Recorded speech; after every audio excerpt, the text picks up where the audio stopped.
আমরা অতিরিক্ত পণ্য যদি কেউ দাবি করে আমরা তখন অ্যাপসটা খুলে সরাসরি দেখাতে পারবো যে সরকার তো এই জেলায় দাম বেঁধে দিয়েছেন এত, আপনি কেন দামটা বেশি চাচ্ছেন। এবং এই অ্যাপসটায় ইউআই এতটা সিম্পল রাখা হয়েছে যেন কিনা বাংলাদেশের প্রান্তিক মানুষ থেকে শুরু করে বাংলাদেশের যে শহরে যে মুরব্বীরা যারা কিনা টেক সম্পর্কে ইউজ টু না, তারাও যেন খুব সহজে এটা ব্যবহার করতে পারেন।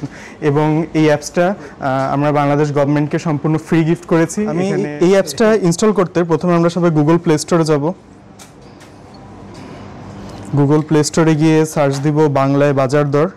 প্রথমেই যে এই অ্যাপসটা হাতে একটা মোবাইল ধরে আছে সেই আইকনে আমরা ক্লিক করব। আমরা এটা ইনস্টল করে মাত্র 8 MBর অ্যাপস, খুবই লাইট। আমরা এটা ওপেন করব। এখানে আমরা আমাদের যে ডেটা, কাঙ্ক্ষিত ডেটা এখানে দেখতে পাচ্ছি। এখানে খুলনা সিলেক্ট করা হচ্ছে। যদি আপনারা অন্য লোকেশনে থাকেন আপনি ক্লিক করবেন। বিভাগ নির্ধারণ, ধরেন আপনি ঢাকায় থাকেন, জেলা ধরেন আপনি টাঙ্গাইলে থাকেন, সিলেক্ট করবেন। 1 সেকেন্ডে হাতে না গেলে সব তথ্য চলে আসলো। এবং মজার বিষয়, এই অ্যাপসটা অফলাইনেও কাজ করবে। আমি যদি ইন্টারনেটটা আমার বন্ধ করে দিই, ওয়াইফাইও বন্ধ, আমি সব ব্যাকগ্রাউন্ডে এটা ক্লিয়ার করে দিলাম। এখন আমি যদি বাজার দর অ্যাপসটা ওপেন করি,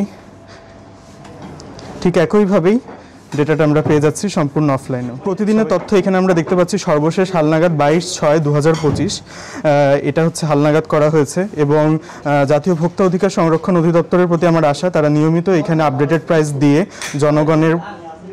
জনগণের প্রতি কাঙ্ক্ষিত তথ্য প্রবাহের সুযোগ করে দেবেন।